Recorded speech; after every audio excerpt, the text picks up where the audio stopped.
Hello, everyone, and welcome to Digital Thursday. My name is Sarah Roche, and today we are going to be focusing on the idea of the flipped classroom and diving in and taking a little deeper look at what that looks like and what we do as teachers and what the students' role is within there. Today, if you get a chance on the page that you came into, there's an exit ticket at the top. So at the end, if you could go back and complete that, and it's just a few questions just to see how the session went, and if you're looking for anything in the near future, if you have any lingering questions. Just make sure that you have one page open up to watch the YouTube channel and another page in order to collaborate. I'll give you a minute to settle in, and I'm going to flip screens and get the presentation started.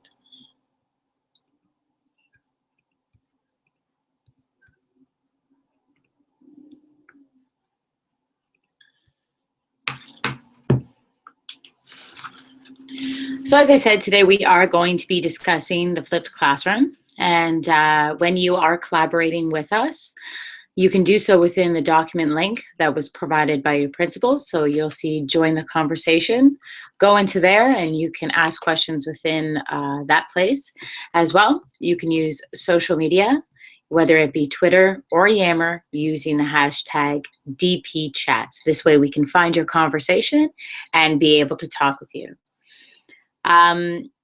While the video is playing and recording, it is going to be stored afterwards on our YouTube channel, DPCDSB Chats.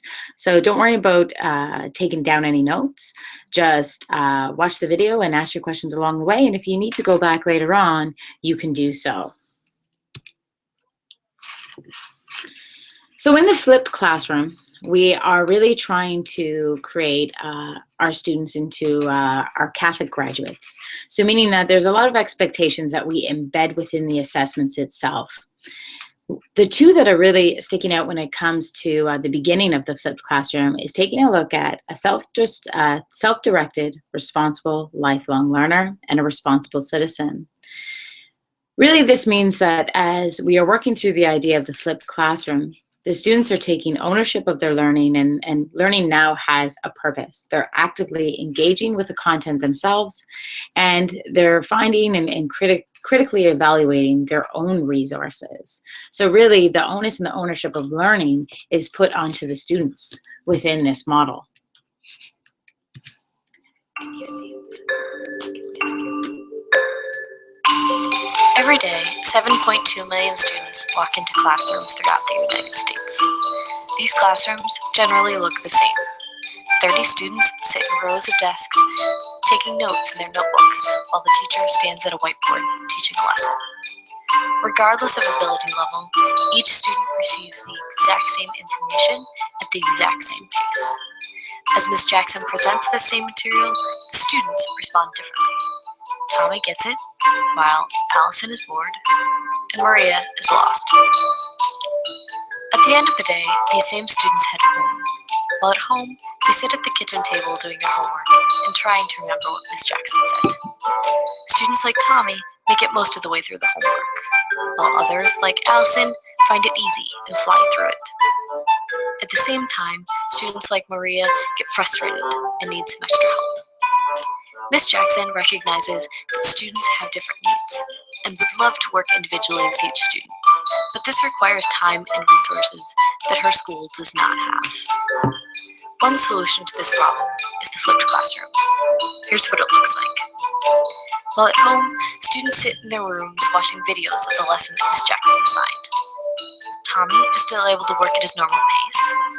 Allison is no longer bored because now she can use this new technology to fast forward through the easy material. And Maria is no longer frustrated because she can review the material that she didn't understand by pausing and rewinding. When she really gets stuck, she can get help from her classmates. New technology platforms like Moodle and Edmodo make it easy for her to chat online with her classmates. Just as the homework is different, the classroom is different as well. Instead of standing in front of the room speaking, Ms. Jackson walks around the room. She checks in with Tommy as he works collaboratively with some students. She pushes Allison further with some more challenging work. And she helps Maria with the pieces that she still doesn't quite get. In the traditional model, the teacher stands between the students and the knowledge. But with the flipped classroom model, the students have direct access to the knowledge, and the teacher serves as a coach, mentor, and guide, helping the students access this knowledge. The flipped classroom leverages technology in a way that lets both Miss Jackson and the students make the most of their time and efforts.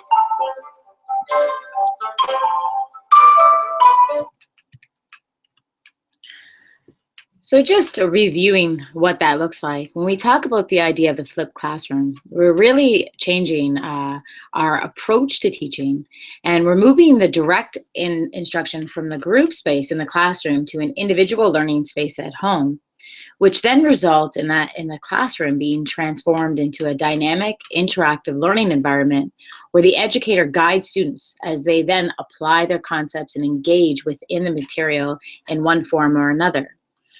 So in that way, we know that when the students come back in, they're now going to be working on problems, they're working on peer-based learning activities, and they're collaborating together on the material in some way.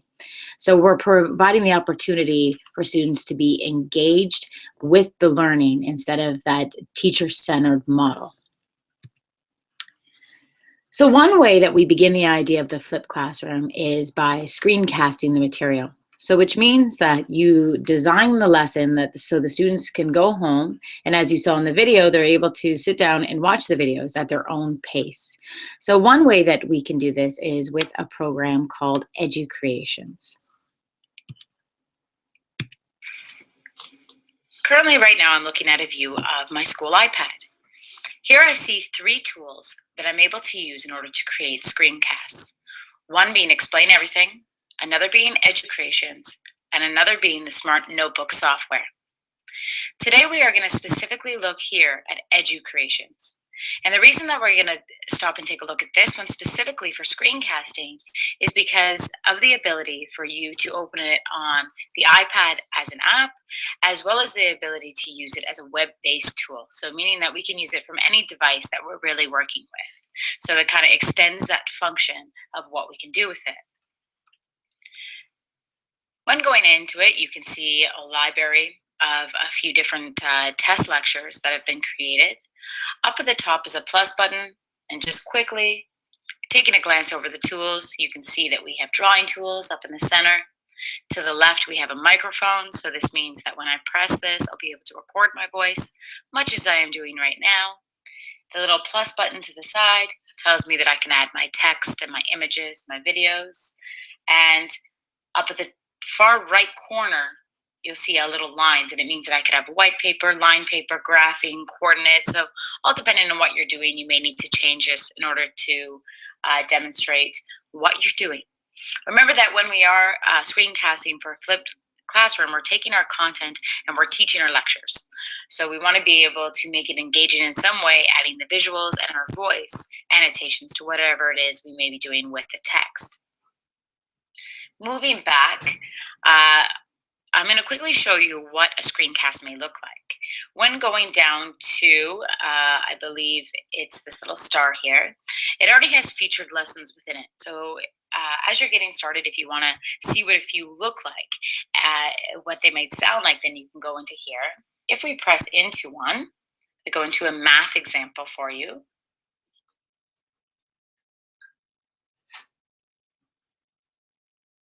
In example 3, you want to simplify this algebraic fraction. And whenever you want to simplify a fraction, the first thing you should do is factor. So let's factor the numerator and denominator. To factor that numerator, you're going to need to use guess and check. So let's go ahead and do that. What are the 2 factors of x squared? So I'm looking at the numerator. X squared plus x minus 12. What do things multiply to x squared? X and x. What are 2 values that are going to multiply to a minus 12? A 4 and a 3.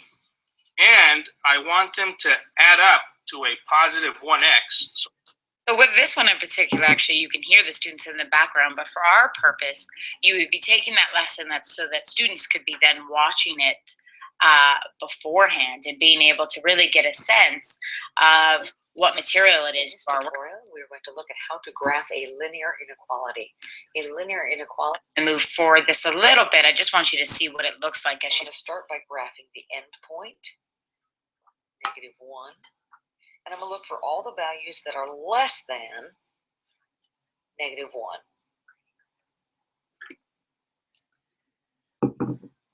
So the ray that includes all of the points going this way, but does not include -0 or -1, is the solution to this inequality. So it's just a quick glimpse as to what it can become when you are teaching your content. Depending what you're teaching, you'll probably need a little bit more if you're not working with math, maybe some images within it. If you're thinking of the idea of humanities, maybe you're looking at graphs, or even the idea of PE, when you're looking at health and PE, maybe you're analyzing the parts of the body or pulling apart and diagramming. This could really help the students. So remembering that the importance of screencasting is that the students can go at their own pace. You could see as I was working through it that I was able to stop it, pause it, go. All right, people, welcome to our I'm just second going to mute it session on here, the but muscular system, you can moving see on that I from can then, our first session if on I'm not the understanding every something, time we blink, I we can don't move forward consciously for those learners that are like, do okay, this is going too slow. I just And want to get the lastly, general cardiac gist of what's muscle, going on, for or those being of- able to pause that and learn. So much different than an idea of that if you're in a lecture, you can't go at every learner's pace and style. You have to find that little medium in class. But when you send the instruction home beforehand, whatever it may be, students can then move and work at their own pace and come ready to work on that content when they do get there.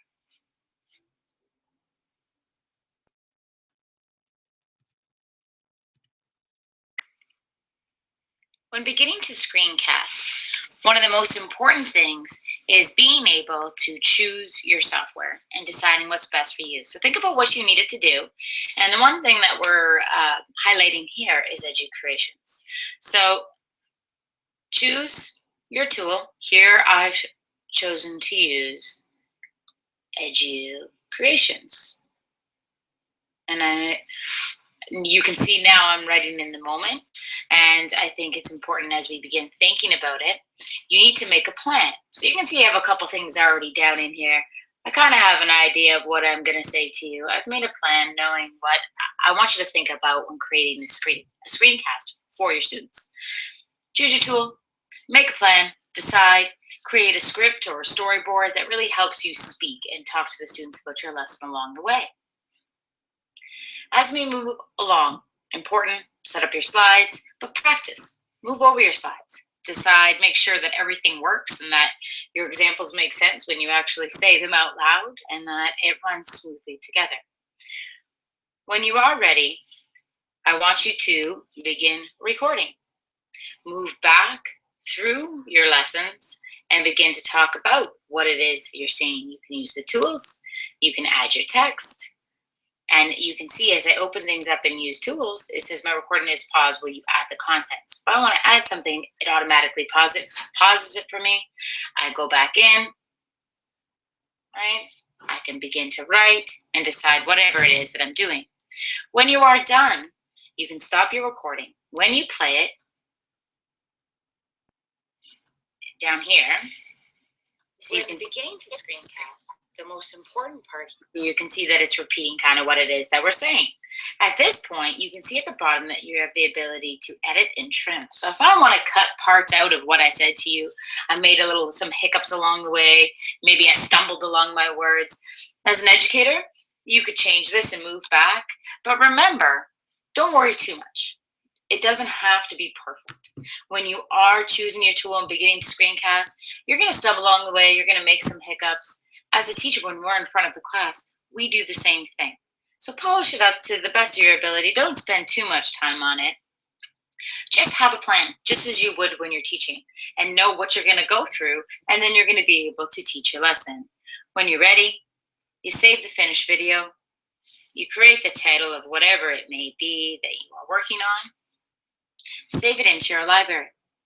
When you do want to add it to your class, I just held down on my screencast that I just made for you, and I'm going to add to my folder within here. you can see here that all of your students would come to the EduCreations on the web. They would then type in the class code and they'd be able to come up with the class lessons and a set of them.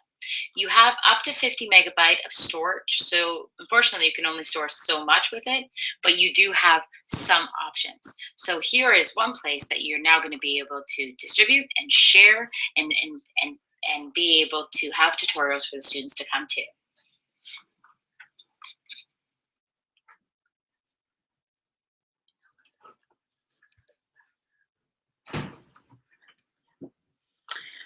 All right, so when you are screencasting, after you are done that, you do need some learning management tools that will help you scaffold the activities that are happening outside of the school atmosphere. So if the students are watching these videos at home, how do you ensure that they understand what's happening or they don't have any lingering questions? One thing that we can do is use a tool called Excel Survey. And we have looked at this tool previous to. So you are creating something like a questionnaire for the students so that you're able to pinpoint areas of need. You can collect info on areas that students are struggling. Maybe it's a starting point for class activities. If you're taking a look at what they're interested in, and they could then go in and you could begin your activities with that to engage and hook them in. Or possibly it's that idea of whether or not you have to clarify their thinking about a subject by producing richer in-class discussions. So depending on how you build your questionnaire, it could really get your lessons going or drive your instructions of what your lessons may be. So in the bottom here, we're going to go into, I'm going to go right into Excel with you, but just a quick overview. You can see that on the left side, it's what the students see when they're coming in. So they have just a few questions. I wouldn't really put too many in. Just you want to get a general understanding of the content itself and that they understand what it is that they're viewing. And then you can see on the right-hand side, a collection of the answers.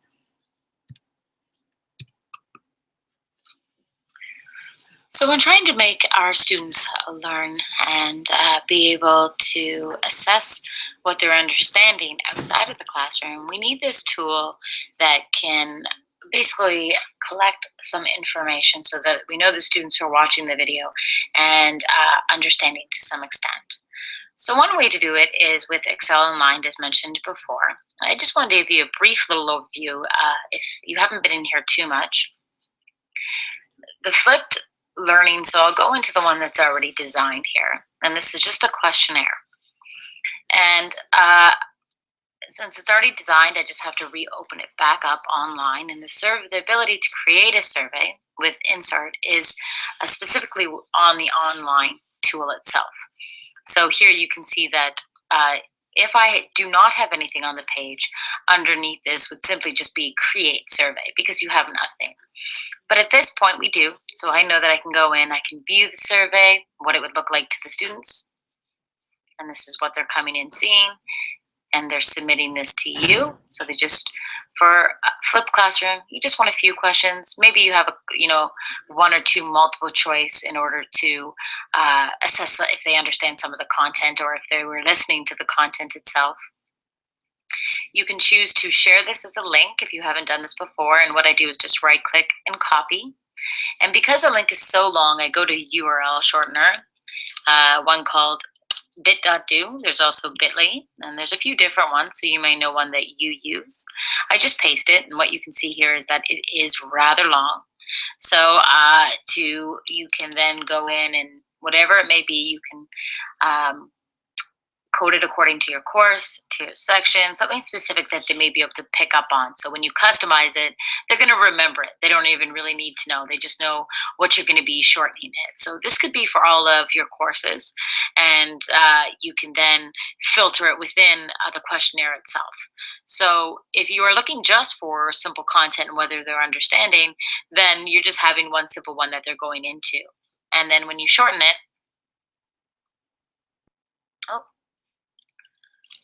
just going to add to it a little bit. So it does need to have a little breadth to it, a little bit. And I'm just going to add to this. It's not letting me, it's not being friendly with me right now for some reason. There we go.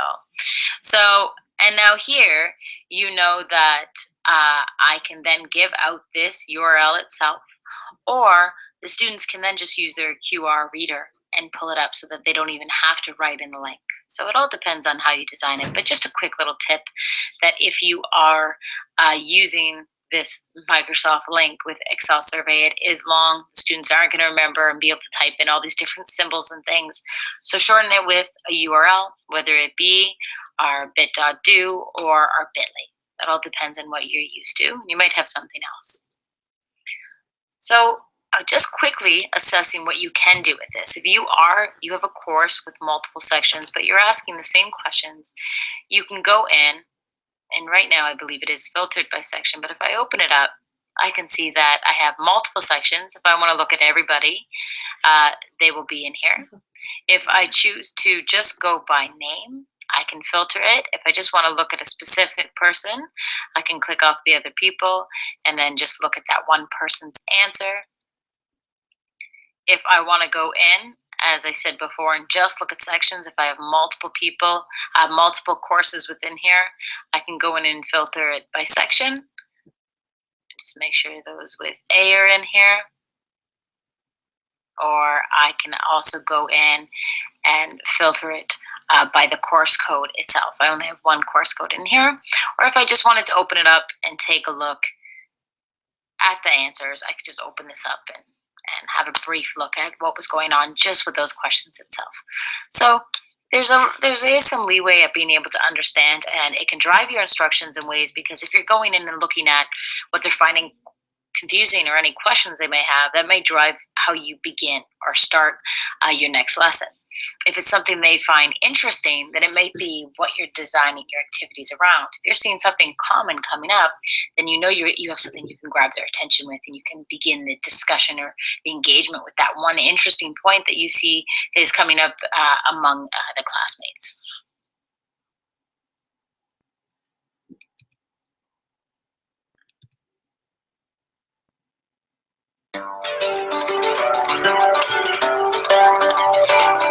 I'm Aaron Sams, and I teach science here at Woodland Park High School.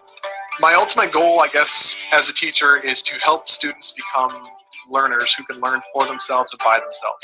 One of the problems that I was guilty of even prior to flipping my classroom around was the classroom was centered around me. I told them exactly what to learn, how to learn it, what assignments to do to learn it, and when to learn it, and how to prove to me that they learned it. I don't do that anymore.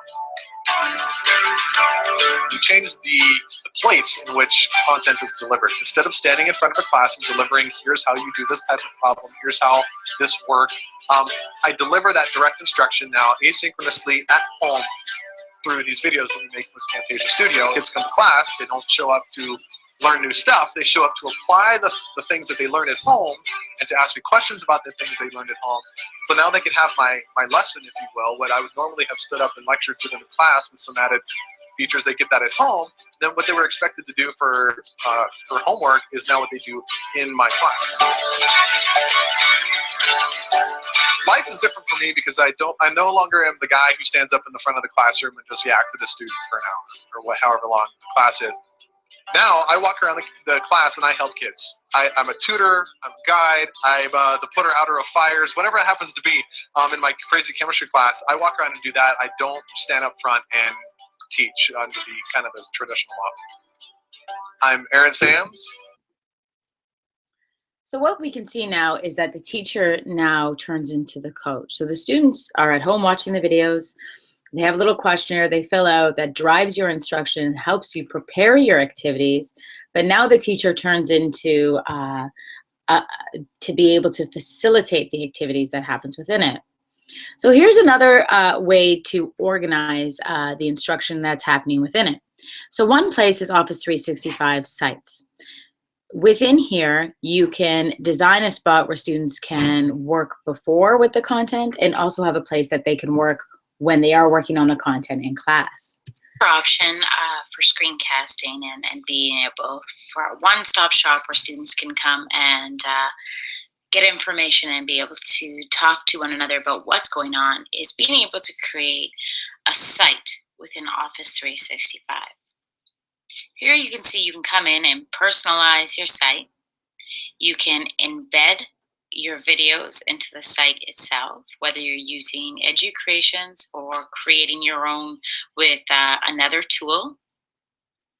The students can also be provided with a news feed in which they can talk about or reply to one another if they have any questions or comments, or they're discussing or having a debate on a particular topic. They can work within here. As well, the teacher can set up documents. So these documents could be additional readings. They could also be a place where students are dropping possible assignments or possible reflections. So if they have things that they're watching the video and they have to create a reflection based on, they can then go in and then drop it in the reflections folder, if that is how it's set up. So just an idea that for the more advanced user, once you are done making your screencast, whatever tool you may be using, you could then go into Office 365 and organize the learning in one spot. The students could have hyperlinks to different sites that they could be sent to. So if they're working within different tech tools such as Padlet or Kahoot, they can go right there from there. And they can also have access to their notebook and their calendar, possibly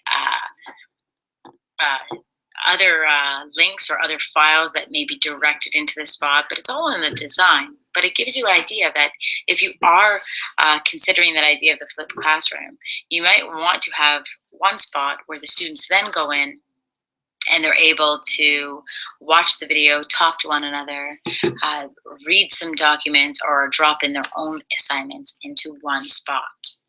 You're probably wondering too, if you haven't had the ability to work with the sites, I'm just going to move back for a second. I just wanted to show you what that looked like first. But if we are working within sites, we go to the icon that says sites and the SharePoint feature. And the little gear box, if you'd like to create a site, and go to site contents. When we get there, you're going to develop a new sub-site. So I'm going to click on there. And you are going to title your site. So maybe it's your course, the section. If you want to personalize it here, you can do. I'm just going to put the same thing as my title. And here I choose whether I want it to be a team site, a blog, a project site. Generally with this sense, we're having a flipped classroom. We have a team that's coming in. You, at this point, will be asked if you want to do same permissions or unique permissions. The unique permissions are going to allow you then to go through each part and who's able to edit, who's able to view, who's coming in. So I would suggest that you do that. I'm not going to go through that part of it in the demonstration today, but it's just kind of a heads up for you to think about. So if you want to lock it down and make it private to your class, make sure to put in unique permissions, and then you have a little bit more leeway of who's doing what with what part of your site and what they're allowed to do within it. So I'm just going to keep that there, and I'm going to create my site.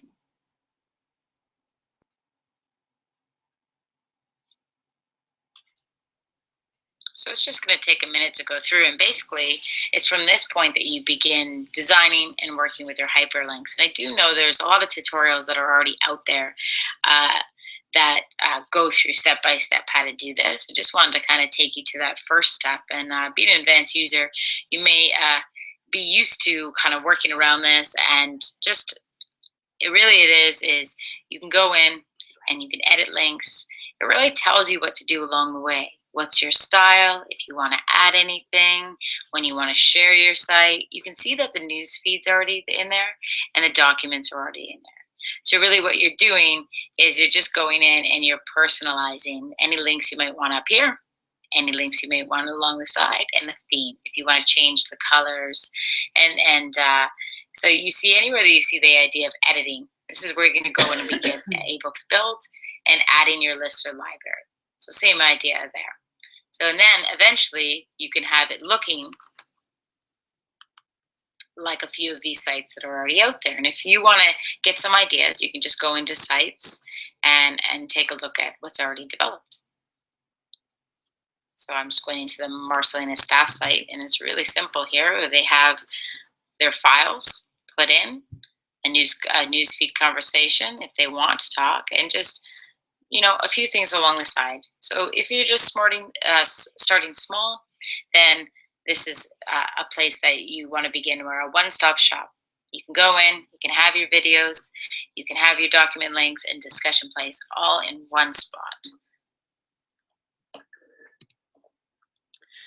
So as we move into the idea that the students are now organized, they're able to find a spot to learn their content, to interact and collaborate with one another, we start to think of the assessment of the learning. What happens when they come into class and work on the activities that focus on a higher level of cognitive abilities? You know, the greatest thing about the flipped classroom is not about the videos, but it's about the additional in-class time that can be used for hands-on, authentic learning experiences. So now we're working on that idea of our students working on that Catholic graduate expectation of becoming reflective, holistic thinkers and learners, right? So now we're really embedding that into their learning and teaching them, not showing them how to learn, but teaching them how to learn at their own pace in their own way. One way, we've already, last month in February, we talked about assessment, and we looked at two different tools, one being Kahoot and one being Nearpod. And I'm just going to touch upon these slightly. If you want to go back to the videos in our YouTube channel, you can do so, and you can review how each of them works. But just the overall sense when we walk into the flipped classroom, because Kahoot is a game-based tool, the students can come in and you can have a minds-on activity that reviews the content that was happening within the video that they watched the night before. So then you can go in and you can create that minds-on learning activity. As well, you can use it to stop and drive the discussion as to what they may be struggling with if you're finding that one question they're all getting wrong. And you can also use it as just plainly a discussion tool that's driving what you're doing during the time. With Nearpod, it's a little bit more interactive, that it could guide the activities. You can put in your content with the activities that they're discussing. You can embed slides that they're either having to upload photos or draw or be able to create a solution on it and send it back to you, in which it's stored into one platform. So just thinking of that idea, when you are bringing them back in, how are you engaging them with the content itself, and what does that look like? And one way you can do that is by using a couple of simple tools here.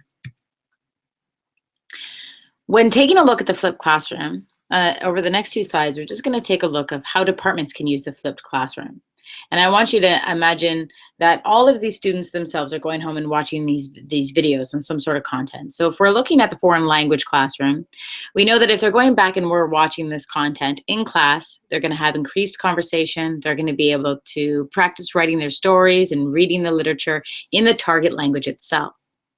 When we're looking at the idea of math, we want them to now form a deeper understanding of the mathematical concepts by using the math manipulatives and emerging technologies. So now that they know the content and they understand the skill to some extent, they can go back and they can review it on the video, they can use manipulatives, they can challenge themselves, and they can begin really diving deeper into the problems themselves. And the teacher has more time to facilitate the learning. With science, now that the content is understood, or to some extent the students are now aware of it, you can have additional inquiry-based activities, and you can conduct in-depth laboratory experiments, because now the time itself in class has increased. When taking a look at humanities, the students as well, they come in, more time for document analysis, debate, to give speeches, discuss current events. Really what you're seeing right now is that engagement with the material itself. So they're no longer sitting there as passive learners. You think about the idea of the physical education classroom. If the students are home learning a drill or a concept, or if they are just learning, the rules of a game, they can now come in and have increased physical activity and be able to actually practice that without taking the time to sit and kind of listen to the content.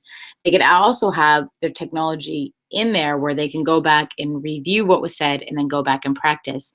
So then we're working and being able to touch on different levels for the student that needs a little bit more challenge within the PE classroom, or for the student that needs to slow it down a little bit. Within the art and music rooms, what we're finding is that students are now having the ability to learn the skill and the development beforehand, and then coming in and having the active practice, whether it's picking up on a certain technique in the art class, or if you can see down below, you can see the students are actually listening to one another. They're reflecting, they're critiquing one another, and they're having the time to not only just sit and learn the song, but now critique the song and improve upon it itself when you're working on the instrumental part of music in this sense. And finally, with the idea of the English teachers, we can get rid of that idea of, honing in on certain concepts or grammar or conventions, or whether you were teaching them about persuasive writing.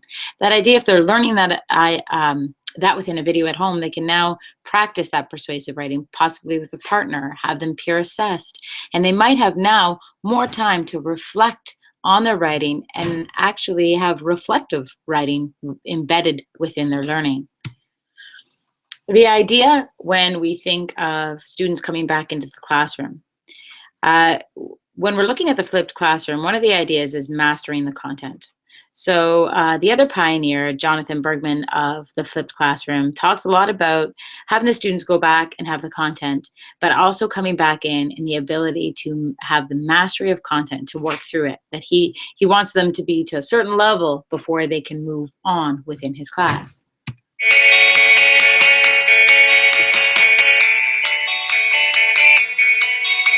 I'm Jonathan Bergman, and I work at Woodland Park High School.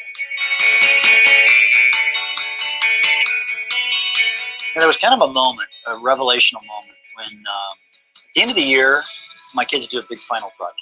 One of the pieces of the final project is a interview. So I interview them and ask them key conceptual questions about what they're supposed to have learned during the course of the year. And some kids, more kids than I was happy with, didn't really get it. It's like, where have you been for the past 9 months? If you don't understand this, you really haven't almost been in my class. And they had been, so it was disturbing. That's kind of what made me think there's got to be a new way.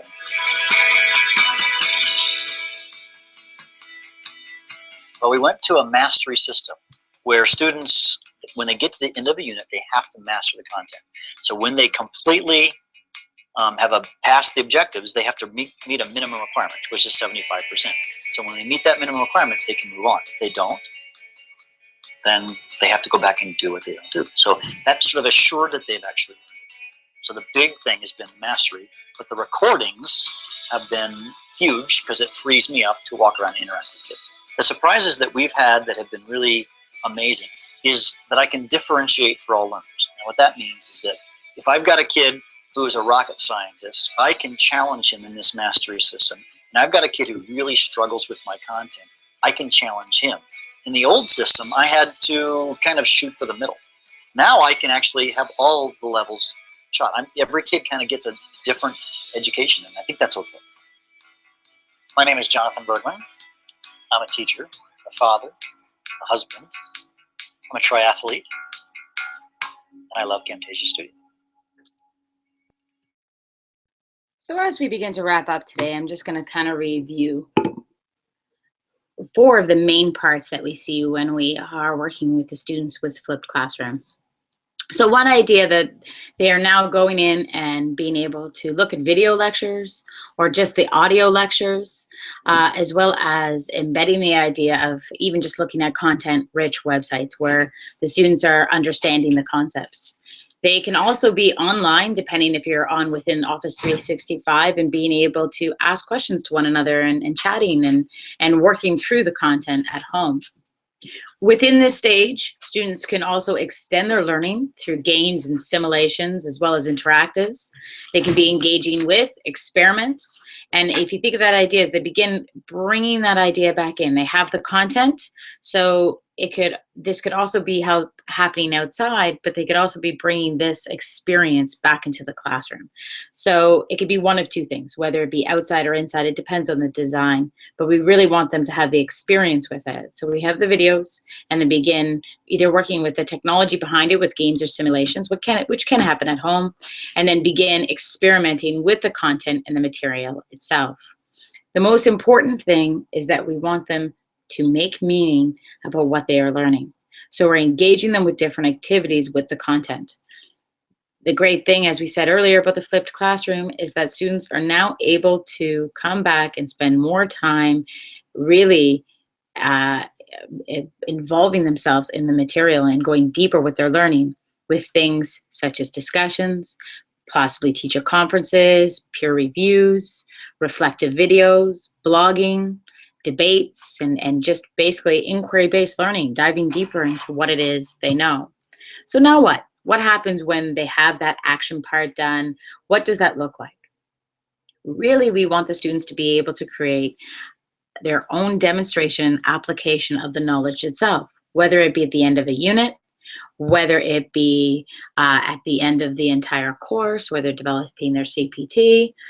Really, we want them to have a creative, personalized project and presentation that they've developed to demonstrate their understanding of the content that they learned throughout the course or throughout the unit itself. So I'm just going to find my way back to you.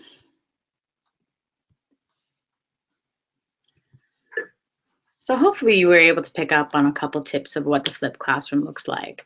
Remember, you don't have to start with it all, and your whole entire class does not now need to transform into the flipped classroom.